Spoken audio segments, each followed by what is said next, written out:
ಮೇಳದ ಸುಪ್ರಸಿದ್ಧ ಯಕ್ಷಗಾನ ಕಲಾವಿದ ಗೇರುಕಟ್ಟೆ ಗಂಗಯ್ಯ ಶೆಟ್ಟರು ನಿಧನರಾಗಿದ್ದಾರೆ. ನಿನ್ನೆ ಕಟೀಲು ಸಮೀಪದ ಎಕ್ಕಾರಿನಲ್ಲಿ ಶ್ರೀ ಕಟೀಲು ಕ್ಷೇತ್ರ ಮಹಾತ್ಮೆ ಪ್ರದರ್ಶನ ಆಯಿತು. ಮಂಗಳೂರು ತಾಲೂಕಿನ ಎಕ್ಕಾರು ಗ್ರಾಮದಲ್ಲಿ ಪ್ರದರ್ಶನವನ್ನು ಆಯೋಜನೆ ಮಾಡಲಾಗಿತ್ತು. ಆದರೆ ಗಂಗಯ್ಯ ಶೆಟ್ಟರು ಈ ಒಂದು ಪ್ರದರ್ಶನದಲ್ಲೂ ಕೂಡ ಪಾಲ್ಗೊಳ್ಳಲಿದ್ರು. ಅರುಣಾಸುರ ಪಾತ್ರದಲ್ಲಿ ಅವರು ಅಭಿನಯಿಸೋಕೆ ಸಿದ್ಧತೆಯನ್ನ ಮಾಡಿಕೊಂಡಿದ್ರು. ಮುಂಜಾನೆ ದುಂಬಿಯನ್ನ ಕೊಲ್ಲೋಕೆ ಬಂಡಿಯನ್ನ ಕಡಿಯುವ ಸನ್ನಿವೇಶ ಬಂದಾಗ ಶೆಟ್ಟರು ರಂಗಸ್ಥಳದಲ್ಲೇ ಕುಸಿದು ಬೀಳ್ತಾರೆ. ಕೂಡಲೇ ಅವರನ್ನ ಆಸ್ಪತ್ರೆಗೆ ದಾಖಲಿಸುವ ಪ್ರಯತ್ನವನ್ನ ಮಾಡಲಾಗುತ್ತೆ. ಆದರೆ ಮಾರ್ಗ ಮಧ್ಯದಲ್ಲೇ ಅವರು ಕೊನೆಯುಸಿರು ಎಳೆದಿದ್ದಾರೆ. ಸುಮಾರು 47 ವರ್ಷಗಳ ಕಾಲ ಕಟೀಲು ಮೇಳದಲ್ಲೇ ಅವರು ಕಲಾವಿದರಾಗಿ ದುಡಿದಿದ್ದಾರೆ. ಮಹಿಷಾಸುರ ಪಾತ್ರದಲ್ಲಿ ಅಪಾರ ಹೆಸರನ್ನ ಕೂಡ ಗಳಿಸಿದ್ದಾರೆ. 15 ವರ್ಷಗಳ ಹಿಂದೆ ಹೃದಯಾಘಾತಕ್ಕೆ ಒಳಗಾಗಿ ಆಂಜಿಯೋಗ್ರಾಮ್ ಚಿಕಿತ್ಸೆಯನ್ನ ಕೂಡ ಪಡೆದುಕೊಂಡಿದ್ರು. ವೈದ್ಯರ ಸಲಹೆಯಂತೆ ಎಲ್ಲ ಚಿಕಿತ್ಸೆಗೂ ಕೂಡ ಒಳಗಾಗಿದ್ರು. ಅದಾದ ನಂತರ ಅಂದ್ರೆ ವೈದ್ಯರು ಏನೋ ಸಜೆಸ್ಟ್ ಮಾಡಿದ್ರು, ಅದರಿಂದಾಗಿ ಮಹಿಷಾಸುರ ಪಾತ್ರವನ್ನ ಮಾಡ್ತಾ ಇರಲಿಲ್ಲ. ಅರುಣಾಸುರ ಅನ್ನೋ ಒಂದು ಪಾತ್ರದಲ್ಲಿ ಅವರು ಕಾಣಿಸ್ಕೊಳ್ತಾ ಇದ್ರು. ಆದರೆ ರಂಗಸ್ಥಳದಲ್ಲೇ ಪಾತ್ರವನ್ನ ಮಾಡ್ತಿದ್ದ ಸಂದರ್ಭದಲ್ಲೇ ಕುಸಿದು ಬಿದ್ದು ಆಸ್ಪತ್ರೆಗೆ ಸಾಗಿಸುವ ಮಾರ್ಗ ಮಧ್ಯದಲ್ಲಿ ಕೊನೆಯುಸಿರು ಎಳೆದಿದ್ದಾರೆ.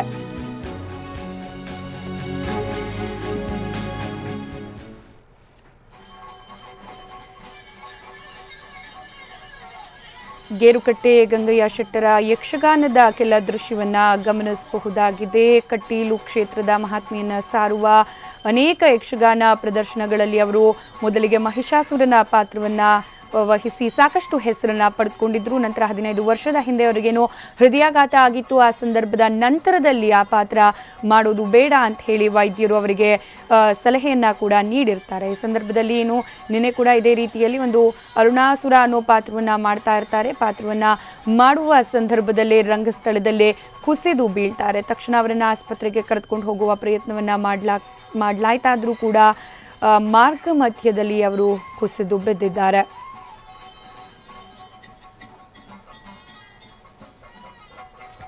ಇವಾಗ ಮತ್ತಷ್ಟು ಡೀಟೇಲ್ಸ್ ಕೊಡ್ತಾರೆ ನಮ್ಮ ಪ್ರತಿನಿಧಿ ಪೃಥ್ವಿರಾಜ್. ಪಾತ್ರವನ್ನ ಮಾಡುವ ಸಂದರ್ಭದಲ್ಲೇ ಕುಸಿದು ಬಿದ್ದಿರೋದು ಗಂಗಯ್ಯ ಶೆಟ್ಟರು. ಸೊ ಹೇಗಾಯ್ತು, ಯಾವಗಡ, ಏನೆಲ್ಲ ಮಾಹಿತಿ ಇದೆ? ಸ್ಮಿತಾ, ಏನು ನಿನ್ನೆ ರಾತ್ರಿ ಒಂದು ಎಕ್ಕಾರು ಏನು ಮಂಗಳೂರು ತಾಲೂಕಿನ ಕಟೀಲು ಕ್ಷೇತ್ರ ಮಹಾತ್ಮೆ ಒಂದು ಪ್ರದರ್ಶನ ಎಕ್ಕಾರವನ್ನ ಗ್ರಾಮದಲ್ಲಿ ನಡೀತಾ ಇತ್ತು.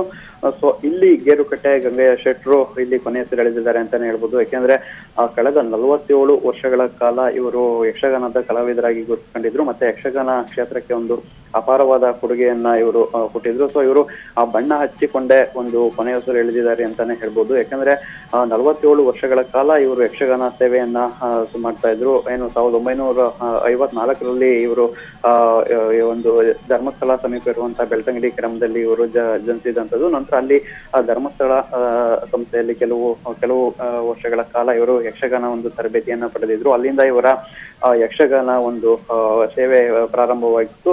ಹಲವು ಪಾತ್ರಗಳನ್ನ ಇವರು ನಿರ್ವಹಿಸಿದ್ರು. ಅಂದ್ರೆ ರಾವಣ, ಮೈರಾವಣ, ಕುಂಭಕರ್ಣ, ಕೌತಡ್ಕಿ, ತಾರಕಾಸುರ, ವಜ್ರದುಂಬಿ, ಈ ರೀತಿ ಹಲವು ಒಂದು ಪಾತ್ರಗಳನ್ನ ಇವರು ನಿರ್ವಹಿಸ್ತಾ ಇದ್ರು. ಆದ್ರೆ ಕೊನೆಗೆ ಇವರೇನು ಒಂದು ಕೆಲವು ಪಾತ್ರಗಳನ್ನ ನಿರ್ವಹಿಸಬೇಡಿ ಅಂತ ಹೇಳಿ ಒಂದು ಡಾಕ್ಟರ್ ಒಂದು ಮುನ್ನೆಚ್ಚರಿಕೆಯನ್ನ ಕೂಡ ಕೊಟ್ಟಿದ್ರು. ಯಾಕೆಂದ್ರೆ ಕಳೆದ 8 ವರ್ಷಗಳ ಹಿಂದೆ ಒಂದು ಹೃದಯಾಘಾತ ಆಗಿತ್ತು, ಆಂಜಿಯೋಗ್ರಾಮ್ ಶಸ್ತ್ರಚಿಕಿತ್ಸೆ ಕೂಡ ಆಗಿತ್ತು. ಅಂದ್ರೆ ಈ ರೋಷಾವೇಶ ಬರುವಂತಹ ಪಾತ್ರಗಳನ್ನ ಯಕ್ಷಗಾನದಲ್ಲಿ ನಿರ್ವಹಿಸಬೇಡಿ ಅಂತ ಹೇಳಿ ಡಾಕ್ಟರ್ ಹೇಳಿದ್ರು. ಮಹಿಷಾಸುರ ಪಾತ್ರ ಇವರಿಗೆ ತುಂಬಾ ಒಗ್ಗಿ ಬಂದಿತ್ತು, ತುಂಬಾ ಪ್ರಸಿದ್ಧವಾದ ಪಾತ್ರ. ಅಂದ್ರೆ ಒಂದು ಕಳೆದ 10-20 ವರ್ಷಗಳ ಹಿಂದೆಯಿಂದ ಕೇವಲ ಮಹಿಷಾಸುರ ಪಾತ್ರಗಳನ್ನ ಮಾಡ್ಕೊಂಡು ಬರ್ತಾ ಇದ್ರು. ಅದರಲ್ಲೇ ಒಂದು ಗರ್ಜಿಸುವಂತಹ ಮತ್ತೆ ಈ ಯಕ್ಷಗಾನ ಸ್ಟೇಜ್ ನಲ್ಲಿ ಬೊಬ್ಬರಿಸುವಂತಹ ಪಾತ್ರಗಳನ್ನೆಲ್ಲ ಇವರು ಮಾಡ್ತಾ ಇದ್ರು.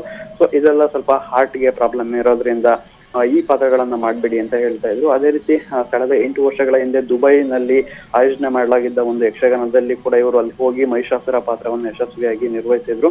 ಅದೇ ರೀತಿ ಇತ್ತೀಚೆಗೆ ಕೆಲವು ಪಾತ್ರಗಳನ್ನ ಮಾತ್ರ, ಅಂದ್ರೆ ಸ್ವಲ್ಪ ಸಾಫ್ಟ್ ಆಗಿರುವಂತಹ ಪಾತ್ರಗಳನ್ನ ಮಾತ್ರ ಮಾಡ್ತಾ ಬಂದಿದ್ರು. ಅದೇ ರೀತಿ ನಿನ್ನೆ ಏನು ಒಂದು ಈ ಕಟೀಲು ಪರಮೇಶ್ವರಿ ಒಂದು ಮಹಾತ್ಮೆ ಈ ಒಂದು ಯಕ್ಷಗಾನದ ವೇಳೆ ಕುಸಿದು ಬಿದ್ದಿದ್ದಾರೆ. ಸೊ ಕುಸಿದು ಬಿದ್ದಂತ ಸಂದರ್ಭದಲ್ಲಿ ಅವ್ರನ್ನ ಸ್ಥಳೀಯ ಆಸ್ಪತ್ರೆಗೆ ದಾಖಲಿಸಲಾಯಿತು. ಅಲ್ಲಿಂದ ಮಂಗಳೂರಿನ ಒಂದು ಬೇರೆ ಆಸ್ಪತ್ರೆಗೆ ರವಾನಿಸುವಂತ ಸಂದರ್ಭದಲ್ಲಿ ಮಾರ್ಗ ಮಧ್ಯೆ ಮೃತಪಟ್ಟಿರುವಂತದ್ದು. ಧನ್ಯವಾದ ಪೃಥ್ವಿರಾಜ್ ಮಾಹಿತಿಗಾಗಿ.